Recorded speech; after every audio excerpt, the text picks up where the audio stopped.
Minute, ma belle. Bonjour Jérôme. Bonjour. Alors nous sommes dans ton... Studio, atelier, bureau. Oh ok. Donc les trois me vont moi, hein, mais Moi aussi. tu dis quoi en général? Souvent au bureau, je dis, quand on est en réunion, je dis je vais dans ma chambre.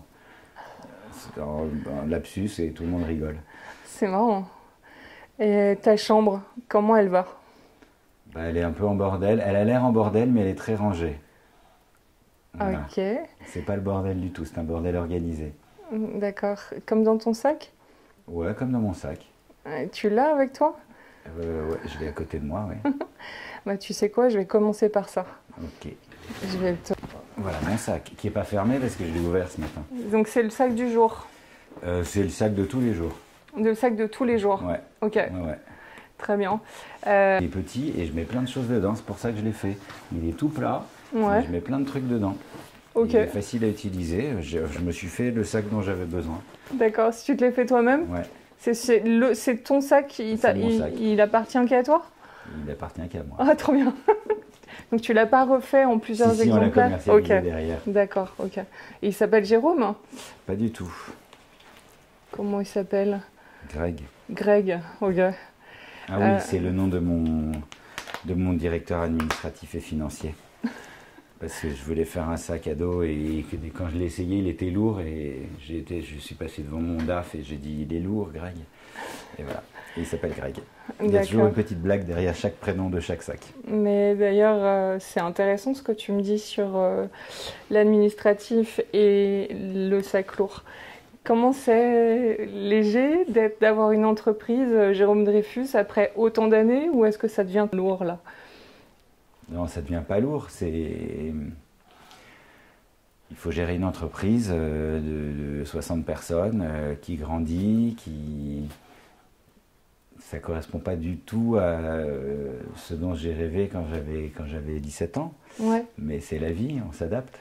d'accord. Il est où le rêve alors de Jérôme? Il est dans ma chambre. Donc ici, on est Ouais. dans ton rêve. Ouais. Ou attention, je fais partie du rêve. Ouais.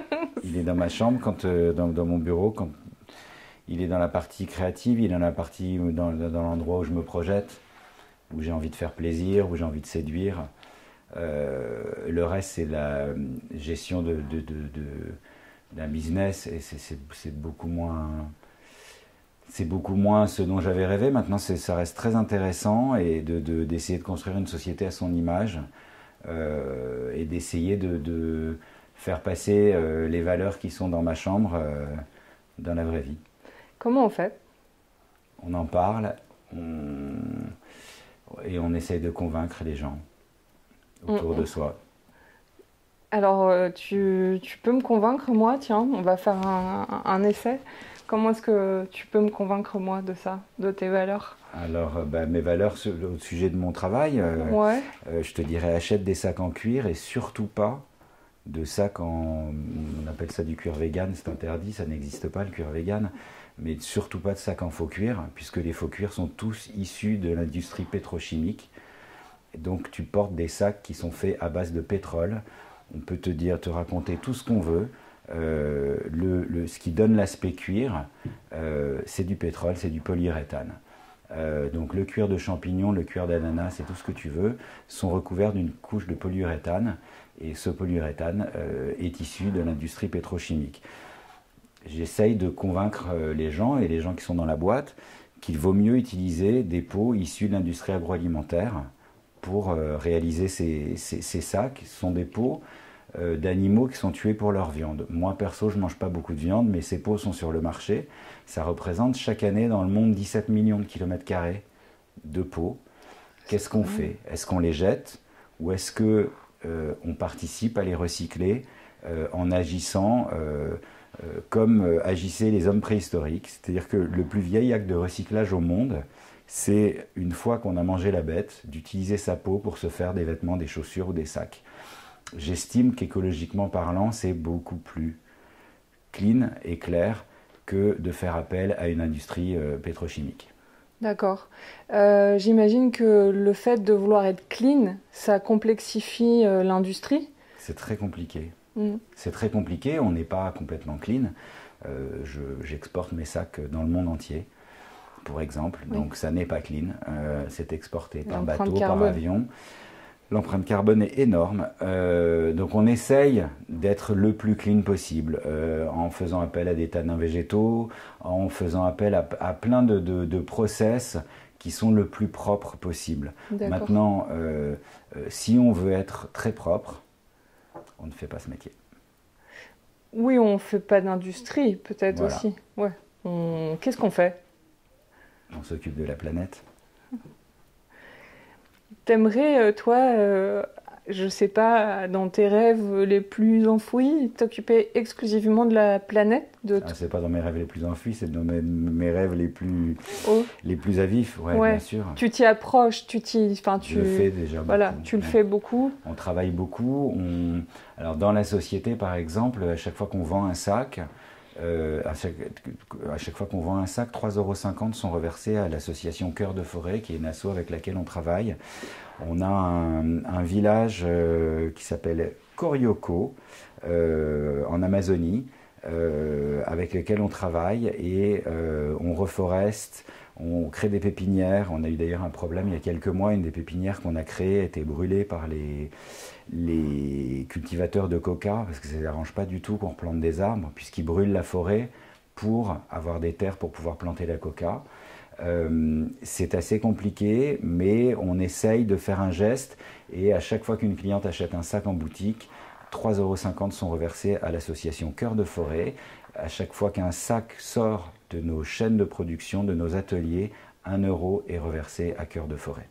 D'accord. Donc alors c'est pas grand-chose, hein. Je crie pas en disant nous sommes fantastiques. Je fais ça pour essayer de sensibiliser tout d'abord autour de moi. Oui. Et puis si j'arrive à sensibiliser un peu mes clientes, je suis super content.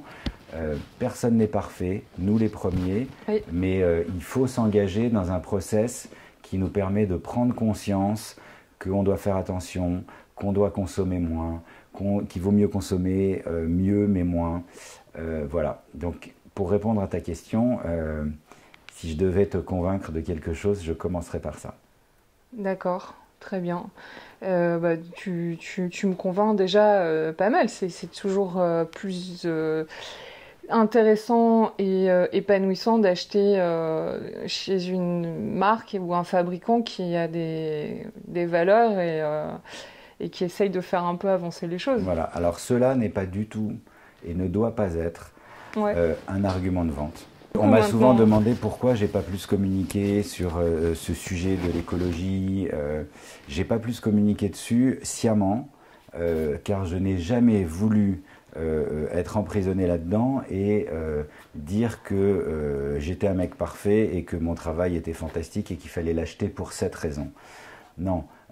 Il faut acheter mon travail parce qu'on l'aime, parce qu'il peut vous rendre service, parce qu'il vous fait sourire, pour plein de raisons.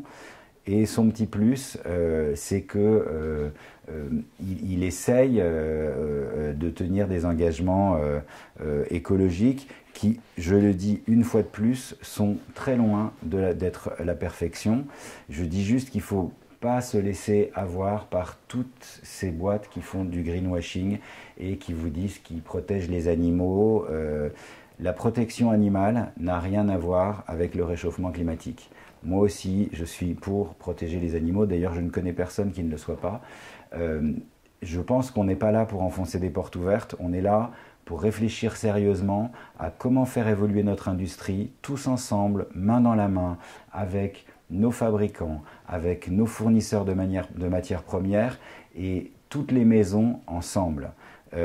C'est pas du tout quelque chose qui doit être réservé à une maison. On doit partager nos informations et on doit faire évoluer notre industrie pour permettre aux gens de continuer à se faire plaisir sans les culpabiliser tout le temps. On doit essayer de créer une écologie positive. Ça serait vraiment chouette. Tu as utilisé le mot « essayer » depuis tout à l'heure, parce que est-ce qu'on y arrive un peu, on avance là-dessus, on progresse, ou il y a encore beaucoup de chemin d'après toi? Quand je vois la kardashianisation du monde faite par les magazines de mode tenus par des papesses vénérées de manière absolument arbitraire et non justifiée, ça me désole. Et je me dis que ça va être très difficile d'y arriver.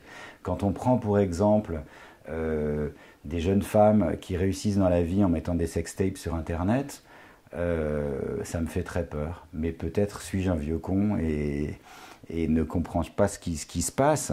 Mais malheureusement, ça ne me donne pas beaucoup d'espoir, non. Ok. Toi, tu serais personnellement prêt à renoncer à quoi pour faire avancer un peu plus le game? À tout ce que je fais. Si réellement ça pouvait faire avancer le game, je le ferais maintenant.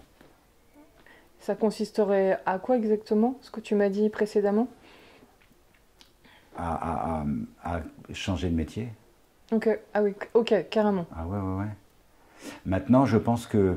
Et tu pourrais me faire continuer à faire des sacs rien que pour moi? Non, parce qu'en fait, tu n'en as pas besoin.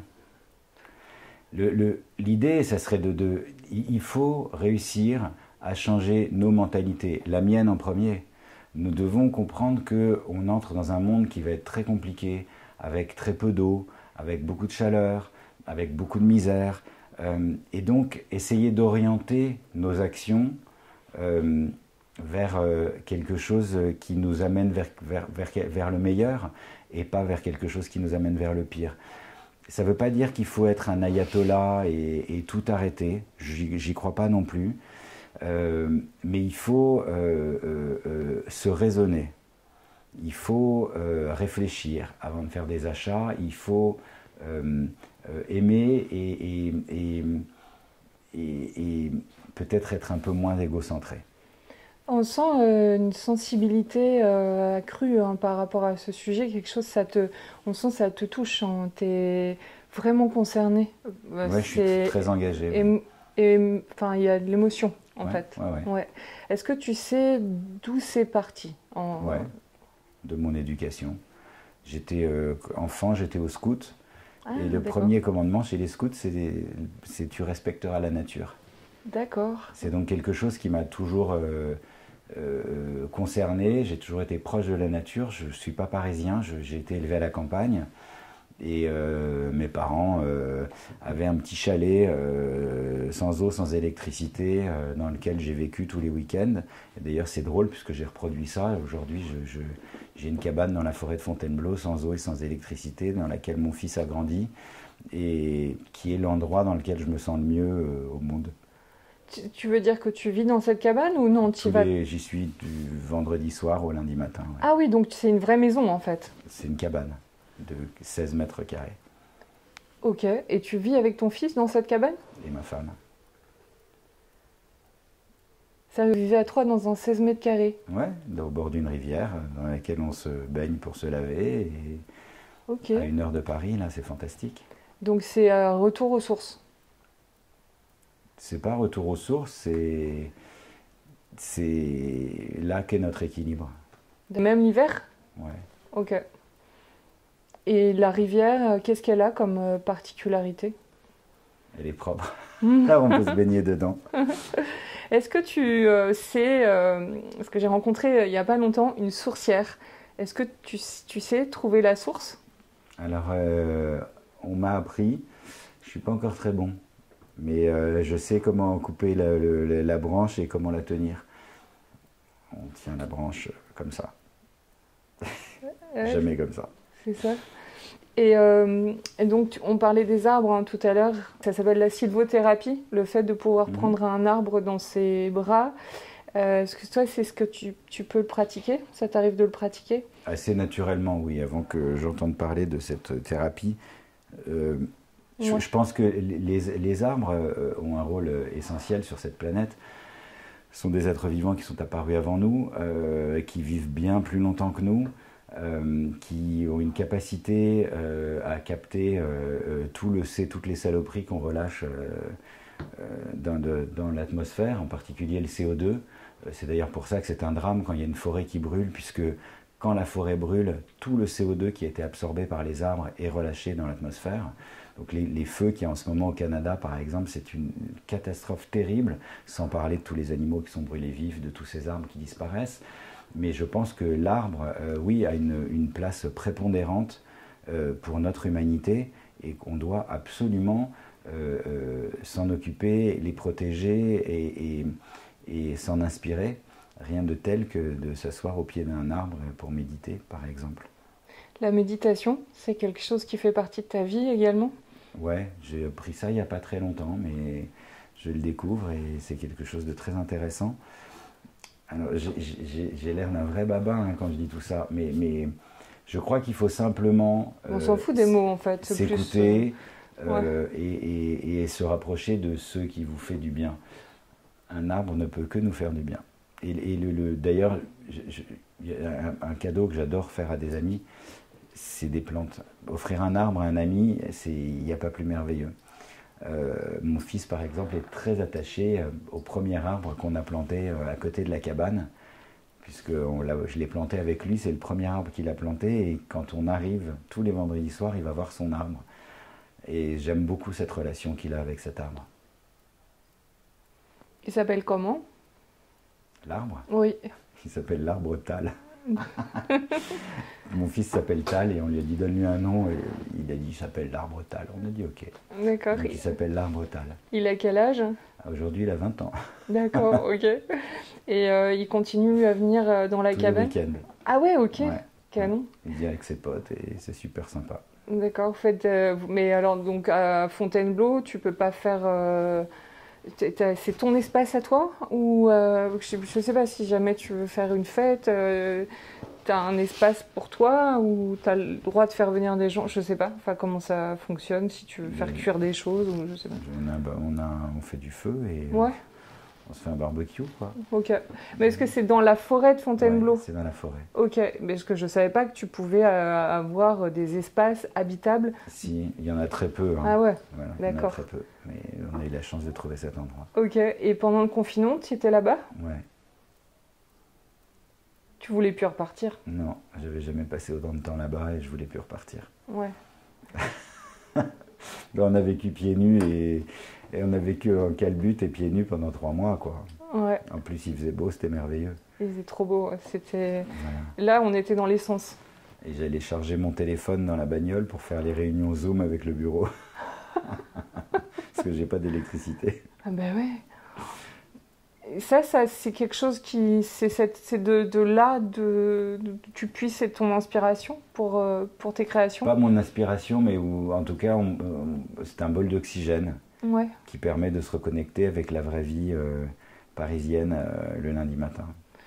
Ouais, mais ça doit être un peu brutal, j'imagine, pour toi de C'est un peu venir violent, dans ouais. la ville. C'est un peu violent. Ouais, parce que c'est C'est violent, mais j'aime ce que je fais, j'adore Ouais. les gens avec qui je bosse, je pense qu'on peut faire avancer les choses. Je crois que dans toutes les choses négatives, il y a un truc à retourner et à transformer en positif. Et donc j'essaye de le faire chaque jour. Est-ce que je peux te demander ce que tu as dans ton sac, Jérôme? Ouais. Est-ce que tu trouves que c'est impudique de Ah, sortir c'est très les mal objets? élevé de fouiller dans les sacs des femmes, Donc je suis hyper mal mais élevée. je ne suis pas une femme, donc il n'y a pas de souci. Alors dans mon Tu sais sac... que les femmes adorent me montrer ce qu'elles ont dans leur sac. Ah ouais. Ça me surprit. Faut pas qu'elles lisent Freud alors. Bah non, on est d'accord. Justement, il n'y en a pas beaucoup qui l'ont pas lu. Ouais. Parce que. Alors qu'est-ce qu'il y a? Il y a ah ouais, ça c'est bien. Un bouquin de Diana Widmeyer Picasso, la petite fille de Picasso, que je suis en train de finir. Qui est un bouquin sur je crois que c'est la dernière expo de Picasso, musée Picasso. Elle m'a offert ce livre après m'avoir fait la visite de l'expo et qui raconte un peu Picasso, l'homme. C'est hyper intéressant. Ses superstitions, sa religion, son comportement face à l'art, face à chacun de ses tableaux. C'est vachement bien. Tu peux me le montrer? Ça s'appelle comment? Voilà, ça s'appelle, je sais jamais. Tu vois, je sais même pas comment Tu il peux me le s'appelle. mettre face caméra. Picasso sorcier. Est-ce que toi, tu as certaines affinités avec les sorciers ou est-ce que tu te ressens un peu sorcier dans ta forêt de Fontainebleau, dans ta Je sais cabane? pas, Est-ce que tu te... je sais pas. Je crois que c'est quelque chose de très intime comme question et comme ressenti. C'est vrai. Chacun exprime ce qu'il ressent comme il veut. Moi j'appelle ça de l'instinct, d'autres appellent ça de la sorcellerie. Tu as un état animal peut-être aussi quand tu es au bord. Plus, ouais. Ouais. Voilà, après qu'est-ce que j'ai d'autre? Ah ben ça c'est des plans, Ouais. parce que Des plans de quoi? ma vraie passion c'est l'architecture. Ah oui, tu m'en avais parlé d'ailleurs de ça, je me souviens. Donc ça c'est des plans d'une maison que je suis en train de faire, d'une ferme Ok. que je suis en train de retaper avec mon meilleur ami. Ah Voilà. ouais? Elle est où cette ferme? En Espagne. Tu voudrais aller vivre là-bas? Vieillir là-bas? Je pense, ouais. Ah ouais? Ok. Tu y vas souvent? J'essaye d'y aller souvent, mon métier me le permet pas toujours, mais voilà. Donc là j'ai des plans que j'imprime et sur lesquels je bosse et je renvoie. Il est architecte, Ok. donc on a un échange, on a beaucoup de discussions autour de l'architecture, de la recomposition des toits, comme ils étaient faits. On travaille avec des matériaux naturels, du bois, de la chaux, de la pierre. Oui. Je fais pas mal de stages de maçonnerie dès que je peux. Ah Je oui, prends oui. une semaine de vacances et je vais faire des stages pour apprendre à faire du pisé, à faire de l'adobe, à maîtriser toutes ces techniques. D'accord. Et puis l'été, on est en slip et on retape, et on retape la ferme. Ok, très bien. Est-ce que tu dirais que créer des sacs, c'est une certaine forme d'architecture? Est-ce que tu fais des plans pour les sacs? Non. Comment tu les élabores? Non. Non, C'est parce que, excuse-moi, je te coupe, mais si tu résistes pas à le dire, c'est comme une petite maison quand même, un sac Jérôme Dreyfus. Non, en fait, On y met sa vie. le sac, la démarche, le pourquoi je fais le sac et la démarche d'un architecte. C'est-à-dire, quel est le besoin de la femme? Je vais répondre à ce besoin. Ton besoin est de mettre une bouteille d'eau, une pochette, du rouge à lèvres et je sais pas quoi. Et c'est la fonction qui va donner le look du sac. Je ne décide jamais un sac pour réfléchir après à ce que je vais y mettre dedans, ce que je vais mettre dedans. Je réfléchis toujours à quelle est sa fonction et c'est la fonction qui donne son look. Donc en ça, j'ai une démarche d'architecte. Mais je n'ai ni la responsabilité, ni la complexité technique, ni l'érudition suffisante pour être aussi brillant qu'un bon architecte. Ça, c'est ce que veulent faire croire les créateurs de mode, qu'on est super brillant et érudit, et pas du tout, pas du tout, du tout, du tout. Pas du tout. Quand je parle, j'ai beaucoup d'amis architectes et j'ai toujours été très impressionné par leur intelligence, leur vivacité d'esprit et leur capacité à gérer tant de techniques différentes et à les associer les unes aux autres pour créer quelque chose. Nous, on a un truc que les architectes n'ont pas, c'est cette espèce d'entraînement comme des sportifs de haut niveau qui sauteraient des haies en permanence et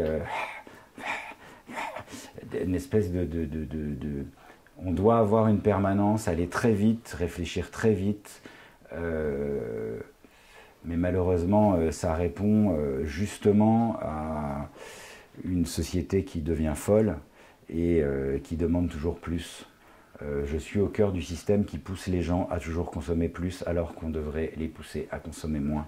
Un architecte va réfléchir à une nouvelle manière d'habiter. Quand je retape une ferme, je réfléchis à comment je vais pouvoir accueillir des gens dans un endroit qui sera naturellement climatisé. Je ne fais pas une ferme où je vais mettre la clim. Je réfléchis, je lis comment, par exemple, je viens de finir un bouquin c'est con, je ne l'ai pas là, je viens de le filer à un copain. Mon meilleur ami m'a offert un livre sur Hassan Fati. Hassan Fati était un grand architecte égyptien qui a étudié dans les années 20 l'architecture égyptienne et a essayé de comprendre comment et reproduire comment étaient ventilées les maisons, pourquoi il y avait des patios, pourquoi les dômes, pourquoi les perforations dans les dômes, la circulation de l'air.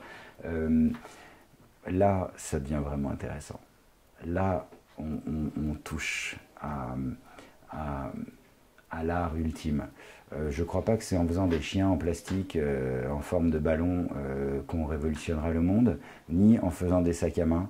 Je pense que c'est en réfléchissant à l'habitat et une fois de plus en se nourrissant de tous les constats et le savoir de nos ancêtres qu'on a petit à petit oublié en pensant que nos sociétés pleines de technologies allaient nous amener vers un futur meilleur. On ressent une certaine dualité entre... On a tous une dualité en nous. Ouais, mais elle est intéressante. Mais je suis à l'âge où il faut régler cette dualité. Comment tu fais alors? Tu fais des plans d'architecte. Je fais les deux, je réfléchis aux deux. Et d'ailleurs, c'est fort là d'ailleurs. Mes plans d'archi, très fort en ce moment, je crois. Mes plans d'archi et mes stages de maçonnerie nourrissent énormément mon travail dans les sacs à main. Ouais. Tu peux me dire pourquoi? Les bureaux dans lesquels on est sont totalement éco-conçus et j'ai travaillé. On dirait une cabane. Ouais, et j'ai vraiment travaillé dessus en étant obsessionnel. Peut-être. Et en tout cas obsessif. Quant à la. Obsédé, voilà. J'ai du mal. Mais en pensant à son isolation, sa fonction, et en faisant un bâtiment totalement autosuffisant. L'hiver, on ne le chauffe pas beaucoup, ça fonctionne bien. L'été, on le climatise peu, ça fonctionne bien. On est à Paris et qui est raté, alors là j'ai la prétention de dire, n'est pas de mon fait, mais du fait de nos amis des Bâtiments de France et de la mairie de Paris qui m'ont interdit par exemple de faire des toits végétalisés qui nous auraient apporté beaucoup plus d'isolation. Maintenant ici à Paris, comme on est, je sais pas quoi, quartier historique, on doit faire des toits en zinc qui produisent, je te raconte pas combien de degrés de chaleur. C'est hallucinant. Et ça fait donc 7 ans que j'ai construit ces bureaux et enfin la mairie de Paris est en train de réfléchir à demander aux gens de végétaliser les toits et éventuellement de les peindre en blanc puisque les toits en zinc de Paris produisent une chaleur tellement monstre. tous là. Et voilà. Donc voilà comment ça influe sur mon travail. Mais ça influe énormément sur mon travail. Je ne pense qu'à ça. Je vis ça. Mais tu sais, moi, quand je te parle et quand je regarde ton œuvre, je vois plus un designer qu'un créateur de sacs. Ouais, je ne suis pas très créateur de sacs. C'est plus du design et c'est aussi pensé pour faciliter le quotidien. C'est toujours impressionnant de voir tout ce qu'on peut mettre dans un sac Jérôme Dreyfus. Non, mais en fait, je pense qu'on s'est énormément éloigné de l'objet. Quel est l'objet de la mode? À quoi sert la mode? Chacun son interprétation. Pour moi, la mode n'est pas faite pour contraindre le corps des femmes. La mode est faite pour aider la femme, pour libérer la femme. Alors je sais qu'aujourd'hui on parle d'être féministe, etc., etc. Moi ça fait bien longtemps que je dis que je suis féministe et ma manière d'être féministe, c'est de rendre service aux femmes et de dire aux femmes, je sais à quel point dans notre société c'est difficile d'être une femme, donc madame, je t'accompagne tout au long de la journée sans te contraindre et en essayant de t'apporter l'aide dont tu as besoin pour te sentir bien. On s'en fout de voir ton sac à main, madame. On s'en contrefout. Ce qu'il faut, c'est que ce sac à main te rende service quand tu es sur ton vélo, quand tu vas déjeuner avec des copines, quand tu as un déjeuner de boulot ou un apéro avec des potes. Pour moi, la mode, le rôle de la mode est de venir aider les gens, pas contraindre les corps, pas les déguiser, pas les rendre ridicules, mais leur permettre d'être eux-mêmes sans même que la mode existe. C'est ça la mode. Je crois qu'on a oublié d'être humble. Enfin, je sais pas, mais c'est ce que je pense. Oui, ça me fait penser aux réalisateurs qui disent que ça me fait penser à la mise en scène. Quand on dit que la mise en scène ne doit pas se voir dans un bon film. Bien sûr que non. David Lynch. Voilà. Regardez David Lynch, tout est dit. Tu aimes le cinéma de David Lynch? J'adore David Lynch, j'adore Jacques Audiard, j'adore son intelligence. J'adore, je suis fasciné par l'intelligence de ces mecs. Par Audiard en particulier? Ah ouais. C'est quel film qui t'a... Tous. Le prophète, un prophète, c'est fantastique. The Brothers Sisters, c'est fantastique. Je pourrais tous les citer.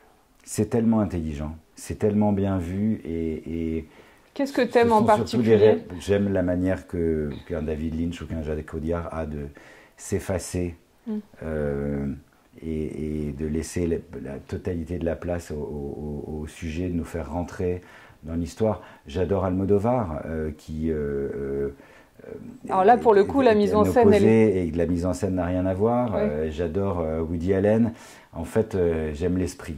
Je trouve que la mode manque d'esprit. Sonia Rykiel me manque, Kenzo me manque, Jean-Paul Gaultier me manque, Asdine Elaya me manque, Claude Montana me manque. J'aimais tellement leur esprit. Est-ce que tu vois un peu d'esprit dans les jeunes générations à venir? Est-ce que tu vois un esprit différent? Différent, oui. Mais je parle d'esprit. Ouais, donc non. En fait, tu le ressens pas. Je ressens du commerce. Ouais. Je ressens peu d'humour, je ressens peu de connexion. Je ressens peu d'avancée. D'accord. Est-ce que tu penses que c'est par rapport à un esprit snacking du moment, tu vois, Insta, on switch les reels, les vidéos, les stories. Certainement, c'est le monde dans lequel on vit. Un peu. Et il y a aussi plein de choses positives là-dedans, dans cette création-là. Mais moi, je suis vieux. Je regrette tellement l'humour de Sonia Rykiel. Je regrette tellement l'image merveilleuse qu'elle véhiculait de la femme. Cette femme intelligente, cette femme qui prenait son destin en main. J'ai beaucoup de mal avec la femme saucisse qu'on nous présente, venue des États-Unis, avec la femme saucisse en plastique, quoi, j'appelle ça. Tu peux préciser? Ben, toutes ces femmes avec des nichons comme ça, des tailles comme ça, des fesses comme ça, des ongles comme ça. Pour ne pas les nommer, vous les aurez reconnus. Ouais. Elles sont des familles entières. Je ne comprends pas que des femmes, des journalistes de mode, des femmes mettent en avant cette image de la femme à l'ère de MeToo. Je ne comprends pas. On nous demande de respecter les femmes et on nous met ça sous les yeux. Parce que c'est les nombres d'abonnés? Peut-être, mais... C'est les vues. Oui, c'est le nouvel empire, c'est oui, le nombre de cas ou de millions que tu as sur ton compte Instagram. Oui, mais je ne comprends toujours pas. Tu crois qu'on pourrait comparer ça, cette ère d'Instagram, à une autre phase un peu médiocre d'autres dans le passé? Je suppose que ça existait aussi, enfin, tu vois. Aussi médiocre? Ouais, non, tu penses qu'on est arrivé un petit peu là au top là, du top? Je pense qu'on est... je suis certain qu'on nous réserve encore plein de surprises. Et justement, par rapport à ça, comment toi tu te positionnes par rapport au digital, moi, etc. Je m'adresse à mes copines, je m'adresse aux jeunes filles que je vois dans la rue, je m'adresse à ma boulangère, je m'adresse aux filles de la vraie vie. Je ne m'adresse pas à la fakeness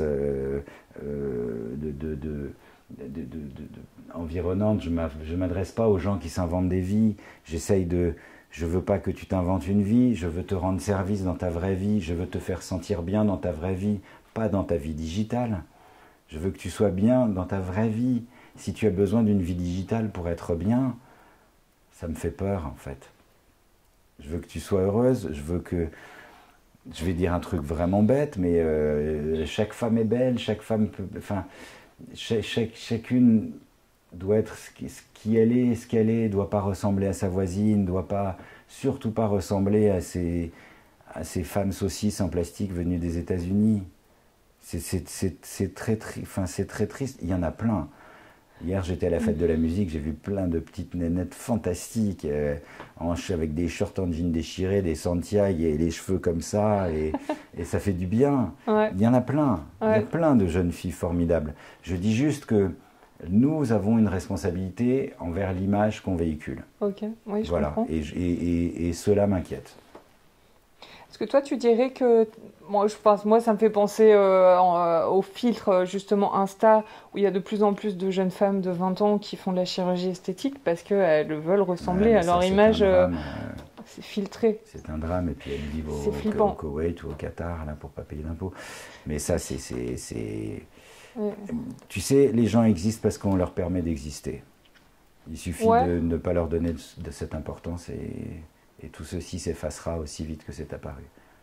Et justement, toi, tu as envie de t'adresser à toutes sortes de femmes dans tes collections? On n'a pas toutes sortes de copines? Si. Alors, je veux dire toutes générations confondues? Mais oui. Ouais. Je suis ravi quand j'ai les filles d'une copine qui ont 20 ans portent mes sacs parce qu'elles ont piqué le sac de leur mère. J'allais te le dire. Je suis ravi que leur mère de 50 ou 60 balais ou la mère de mes copines leur ait piqué leur sac. Et la vie, quoi. Un peu de fun, un peu de légèreté, un peu de désacralisation de tout ça. Un peu de plaisir. Mais du vrai plaisir. Le plaisir de boire un coup entre amis, le plaisir de n'avoir pas grand-chose et d'être heureux. Ouais. Voilà. Ça fait partie de ta cabane. Ouais. Alors après... Raconte-moi ce que tu as dans ton sac. Qu'est-ce que j'ai? J'ai mon petit cahier. J'ai un petit cahier. Ah, j'aime bien les cahiers, moi. Ouais, j'ai un petit cahier où je prends plein de notes, j'écris plein de choses, plein d'idées. Est-ce que tu écris des poèmes? Ça m'arrive. Qu'est-ce que c'est la dernière chose que tu as écrit dessus? La dernière chose que j'ai écrit dessus, c'est... voilà, c'était récupérer des invendus pour faire une épicerie solidaire. Ah ouais? Tu vois, ça c'est quelque chose que tu vas réussir à faire, je le sens. Ouais. Tu vas te bâtir autre chose dans ta deuxième vie. Ouais, j'espère. Ou tu as peut-être que déjà commencé. C'est en route. Et ton cuir exactement, où est-ce qu'il vient? Il provient d'où en fait? Est-ce qu'il provient d'Espagne? Parce que quand on parlait de l'Espagne tout à l'heure. Les peaux viennent essentiellement de France, d'Italie, enfin sont des peaux européennes. D'accord. Et elles sont tannées soit en Italie, soit en France. Ce sont les deux seuls pays qui me donnent les garanties dont j'ai besoin, les garanties écologiques. Donc c'est là que je fais tanner mes peaux. D'accord. Et tu vas chercher du coup des productions spécifiques qui sont engagées? D'animaux élevés en plein air par exemple. D'accord, ok. Les agneaux viennent de Nouvelle-Zélande. Ok. Parce que les agneaux de Nouvelle-Zélande ont la particularité d'être toujours à l'extérieur. Il fait assez moche en Nouvelle-Zélande et la pluie donne une qualité très particulière aux peaux, qualité que moi je recherche. Donc je fais venir les peaux par bateau et on les tanne en France, dans le sud de la France, à Groyer, à Mazamet, à côté de Toulouse. Et quand tu dis tanne, c'est quelque chose qui te fait vibrer un peu aussi, c'est l'artisanat. De tanner. Parce que sur tes sacs, ce qui est intéressant, je trouve, c'est la patine en fait. Il y a des sacs, le cuir, il est particulier, il est souple, parce que c'est fait avec des tanins végétaux, on fait ça avec des écorces d'arbres. Ok. Et ça donne un aspect particulier au cuir. Et je te dis, on fait ça dans le sud de la France, Groyer ou Mazamet. Ok. Et oui, ça fait vibrer. En fait, l'artisanat fait vibrer. Il y a quelque chose en vrai. Quel qu'il soit, l'artisanat, c'est... Ouais. C'est vivant. C'est vivant, et puis il y a la magie de la main, de la main qui pense. C'est ça. Ok. C'est très humain. Ouais. Est-ce que tu pourrais aller faire des stages de tanin? Mais je fais des stages à chaque fois que je suis dans mes ateliers. J'adore ça et je dis toujours, j'aurais aimé faire des stages toute ma vie. Parce que ça repose beaucoup l'esprit en plus, hein, tout ce qui est manuel, hein, les activités manuelles. Voilà, c'est comme faire ça du calme. jardinage, c'est comme... Ouais. Il y a plein de... Enfin, ouais, j'aime beaucoup l'artisanat, quel qu'il soit. Voilà, alors Qu'est-ce que tu as d'autre dans ton sac? Après, qu'est-ce que j'ai d'autre dans mon sac? J'ai ma pochette d'ordinateur, mon ordinateur est là et ma pochette est là. Voilà. Pochette Jérôme Dreyfus avec mon... Voilà, je mets mon ordinateur. Hop, qu'est-ce que j'ai d'autre là? C'est quoi ça? Hop. Ah oui, ça c'est un bouquin bien que je suis en train de lire. J'adore son titre. Dit à l'avenir que nous arrivons.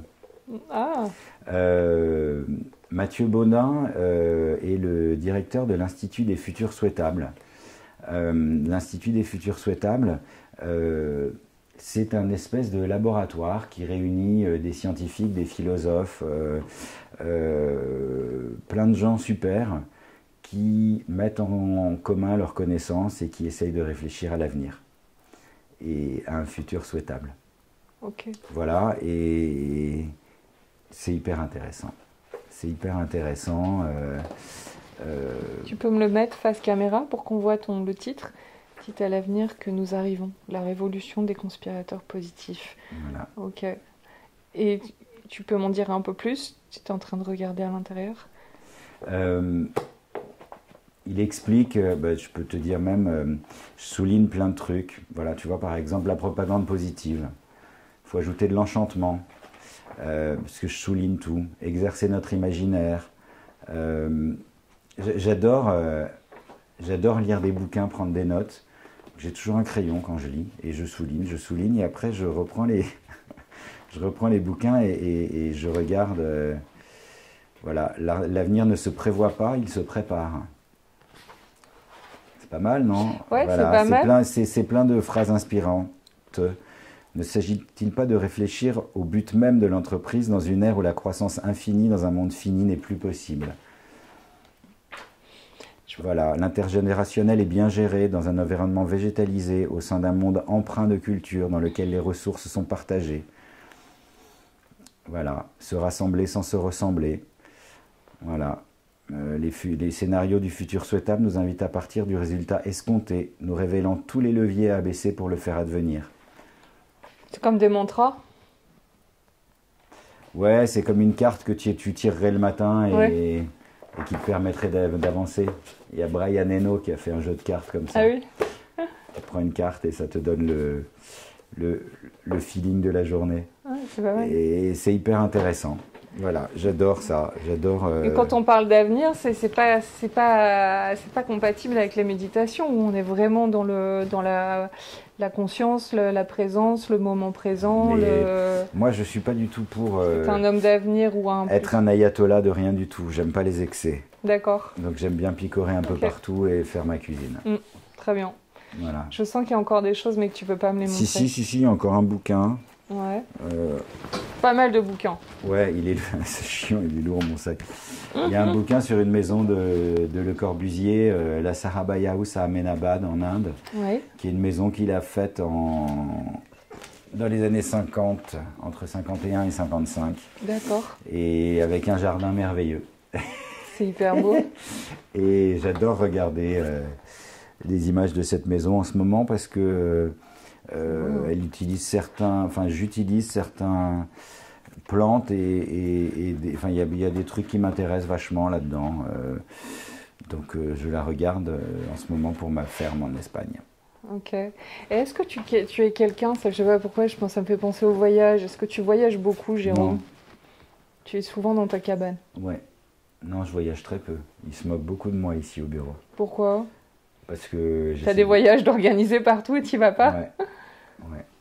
J'évite de prendre l'avion. D'accord. Et par exemple là... C'est par conscience ou parce que t'aimes pas l'avion ou parce que... J'ai aucun problème à prendre l'avion, j'adore ça. Ok. Mais non, c'est par conscience. Ah ouais, ok, J'étais invité d'accord. là, la semaine prochaine, à un sommet sur l'écologie au Danemark. Ouais. Et donc ils m'ont invité pour parler de la mode. Et j'étais hyper flatté d'être invité. Et j'ai dit très bien, envoyez-moi le lien Zoom. Et ils m'ont dit, mais non, il faut que vous veniez. J'ai dit, mais comment ça? Vous m'invitez à parler d'écologie et je vais venir prendre un avion pour 24 heures. Et ils m'ont dit oui. J'ai dit, mais on va faire un Zoom. Il m'a dit, non, on ne peut pas. J'ai dit, bah, je ne peux pas. Tu as dû vivre ta meilleure vie pendant le confinement, en fait, Jérôme. Avec les Zooms, dans ta cabane, ne plus Bah, sans bouger. les Zooms, ça aurait été mieux. Oui, c'est sûr. Mais ma meilleure vie, ouais, c'est avec ma famille et mes Ouais. amis, loin de tout, en slip. Je me demandais comment tu gérais autant comment dire, de collections qu'on t'impose, peut-être, je sais pas, parce que tu parlais tout à l'heure d'un rythme un peu fort, Soutenu, ouais. soutenu, où tu fais les haies, hein, c'est ça, Ah ouais. d'après ce que j'ai compris. Ouais. Comment tu gères alors toutes ces collections à produire sans Très mal. arrêt? C'est oppressant, non? C'est oppressant, c'est oppressant et surtout, ça permet jamais d'aller en profondeur dans les choses, aucun des sujets. Tout est survolé, c'est d'ailleurs ce qui fait le vernis qui se craquelle très vite de notre métier. Ouais. Tout ça manque beaucoup de profondeur. Bah, j'en viens. Donc, La petite robe noire d'Asdin Alaya manque pas de profondeur. Mais il passait 3 ans dessus. Ouais. On sent quand même une certaine continuité dans tes collections. Elles se parlent entre elles, un peu comme les arbres qui se sauvent les uns. C'est toujours le même. L'objet n'a pas changé. Ouais. Rendre service et séduire les femmes. En fait, ça me fait penser à ce que tu m'as dit tout à l'heure. Tu sais, quand les arbres se sauvent les uns avec les autres, quand il y en a qui sont malades. Quand je vois tes collections, tes sacs, maintenant je vois les arbres et puis qui se sauvent un peu les uns les autres quand ils sont malades. Bah, ils sont reliés par le même mycélium, on dira. Ouais, tout à fait. Ouais. Qui leur permet de s'alimenter les uns et les autres. Ouais, il y a quelque chose comme ça. C'est ta façon à toi de dire fuck à toutes ces collections et toute cette pression qu'on t'impose? Non, je dis pas fuck, je dis chacun fait comme il veut et moi j'essaye de faire ma sauce à mon rythme. Ouais, ok. Et toujours... C'est un peu give me a break quand même. Moi je fais... Mais c'est toujours en essayant c'est très compliqué, j'essaye de faire passer mes valeurs à travers mon travail, mais mon travail est à l'opposé des valeurs que j'ai développées au cours des années. Donc je suis tiraillé entre les deux et j'essaye de faire au mieux. Ouais. Voilà. Mais une fois de plus, j'adore mon métier. Ouais. Ouais. J'adore mon métier et j'aime pas ce que mon milieu est devenu, mais j'adore mon métier. Je suis un artisan. J'ai toujours rêvé de l'être. Tu l'as toujours été, non? On le devient avec le temps. Et en tout cas, j'essaye de ne pas participer à cette course contre la montre et à cet agrégat de collection. Voilà, je fais ce qu'il faut pour faire vivre ma société, pour que les gens soient heureux, pour que dans les ateliers, tout le monde soit payé correctement. J'essaye de prendre soin de ce qui m'entoure. Parce que ça a commencé super jeune, tu avais 17 ans. Ouais, quand je suis parti. Enfin, je veux dire, tu as lancé tes premiers sacs à 17 ans. Non. Non, ok. Non, je suis venu à Paris à 17 ans. Ah, d'accord. Voilà. J'ai travaillé très rapidement. Ouais. Mais oui, parce que tu as été le jeune prodige de la mode, on peut le dire. Hein. Il paraît. Il paraît. J'ai trouvé ça un peu ridicule. C'est peut-être sûrement pour ça que tu es encore là. Je sais pas. En fait, je sais pas. J'ai pas la prétention de penser qu'on laissera une trace. Que ça d'ailleurs, c'est même pas un sujet. Je dis toujours en rigolant, si un jour on est Louis Vuitton, je serais mort depuis 100 ans. Donc qu'est-ce que j'en ai à faire? Mais c'est la vérité. Donc l'objet n'est pas là du tout. L'objet, une fois de plus, est simplement de rendre service aux femmes et de dire mon époque avec mon travail. Et je pense que c'est notre rôle, à nous, modeux, de dire notre époque. Voilà. Moi, j'ai eu de la chance, je suis arrivé avec l'apparition des nouvelles technologies. Les femmes avaient des nouveaux besoins, elles avaient des téléphones portables, des câbles, des ordinateurs, tout ça n'existait pas. Il a simplement fallu leur créer des nouveaux contenants qui soient capables de les accompagner tout au long de la journée. Et c'est un peu obsessionnel, mais c'est comme ça que j'aborde mon métier. Voilà. je cherche pas à faire plaisir aux rédactrices de mode des magazines américains, j'en ai vraiment rien à foutre. Et quand je les vois avec leur étalage de mauvais goût et de...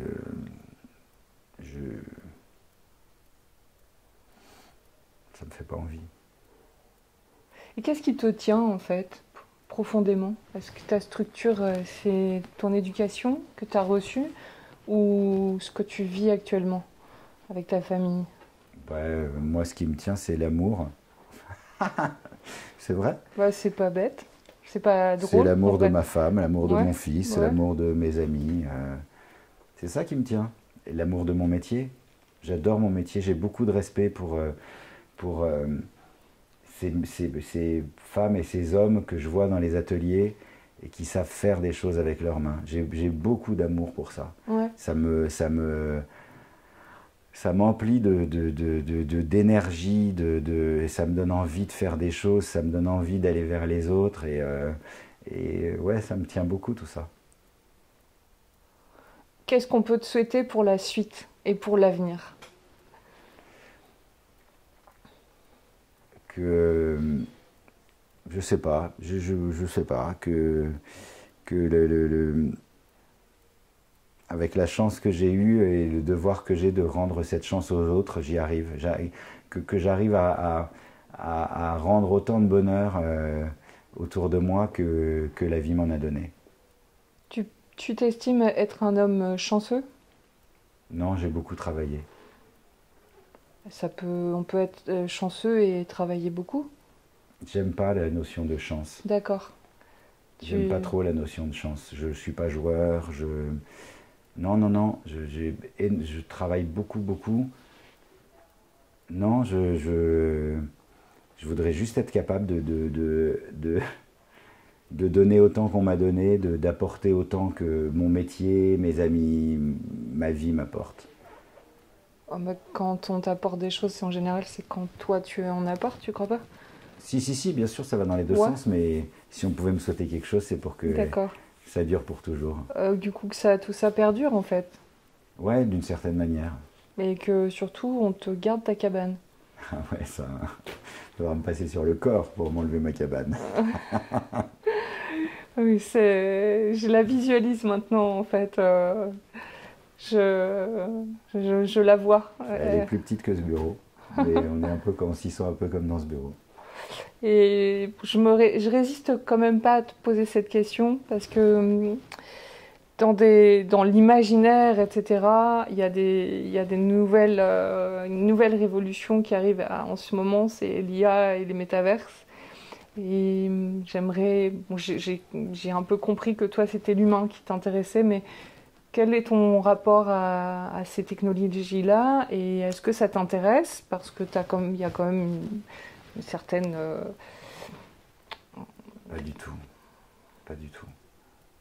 Ah, bah, Tu ferais pas le métaverse de Jérôme Dreyfus, enfin l'imaginaire? Ça m'intéresse pas du tout. Ça m'intéresse pas du tout. Je préfère prendre du temps pour apprendre à reconnaître les plantes dans la nature et savoir comment je peux faire pour me soigner avec les plantes que je ne connais pas, que passer ce même temps sur une intelligence artificielle qui de toute façon ne pourra plus exister quand on n'aura plus d'électricité ou qui fera trop chaud pour faire fonctionner les serveurs qui lui permettent d'exister. C'est pas mon truc. Merci Jérôme. Merci. À bientôt. À bientôt. Jérôme, j'ai oublié de te demander tout à l'heure, je fais un fil d'Ariane. Alors le concept, fil d'Ariane, tu sais ce que ça veut dire? Ouais, on va transmettre à quelqu'un d'autre. Eh ben voilà. J'aurais bien transmis des graines de fleurs ou d'arbres, mais je n'en ai pas à côté de moi. Ouais, Et ça aurait été alors, bien. je transmets à ma femme, tiens ma chérie, un petit ruban rose. Ah, ok, alors merci Jérôme, je vais transmettre ce ruban rose à Isabelle, ta femme, et je suis super heureuse. Merci beaucoup. Merci à toi. Et j'aimerais bien quand même que tu me passes un Wintour. Je ne peux pas. C'est dommage, il me l'avait fait en off. Je dois rester C'était pas correct mal. et on ne doit parler que de bon goût. Donc on ne peut pas parler d'elle. Ok, bon, allez, la messe est dite. Merci Jérôme. Au revoir. Salut.